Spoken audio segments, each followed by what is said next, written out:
Nakatakda ng imbestigahan ng House Committee on Public Order and Safety ang umano'y pang-aabuso sa kapangyarihan ng isang NBI agent sa Quezon City.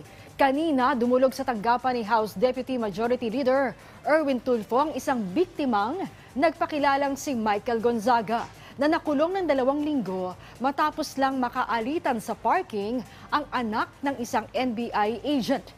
Kwento ni Michael na sagi lang niya ang parking barrier ng taga-NBI at agad nang rumesbak ang nasa 10 kasamahan nito na kalaunay humantong pa sa kanyang pagkakakulong. Humarap din sa opisina ni Tulfo ang mga taga-NBI pero nanindigan silang wala silang ginawang mali. Tingin naman ni Congressman Tulfo may pang-aabuso sa kapangyarihan na nangyari rito. Nakarating na rin ang insidente kay Public Order and Safety Committee Chair Dan Fernandez at target na nila itong imbestigahan sa komite upang matukoy kung sino ang mga may sala at magsilbing aral sa ibang kawani ng pamahalaan. Sa ngayon, alinsunod sa kautusan ni NBI Director Medardo de Lemos, nirelieve muna sa pwesto ang mga NBI agent na sangkot sa insidente, habang nagsasagawa na rin sila ng internal investigation ukol dito.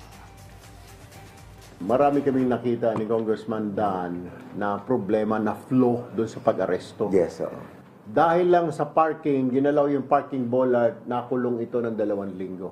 Kita mo naman yan, para namang homicide yung kaso, para nakapatay. Pangalawa, iniimbestigahan na sila ng barangay, hinablot ng NBI sa barangay, kustodiya ng barangay. Hindi mo po pwede. Dahil merong video, if you want, I can give you the copy of CCTV of the barangay. Dumating sila, 10 SWAT member daw nila, pero actually kasamahan lang nila sa IPRD. Intellectual Property Rights Division, hinablot ito. So doon nagagalit ang chairman, so pati yung chairman ng barangay Apolonio, magrereklamo din laban sa NBI because walang proper turnover. It's not about him, it's not about the agent. It's about the institution na ginagawa ba nila yung tama para sa ating mga mamamayan. Yun ang sinasabi lagi sa atin ni Speaker na we people in authority must adhere to the highest form of yung humbleness. Correct. Ipakita natin, the more that being humble do sa position natin, the better for the people na we will be appreciated.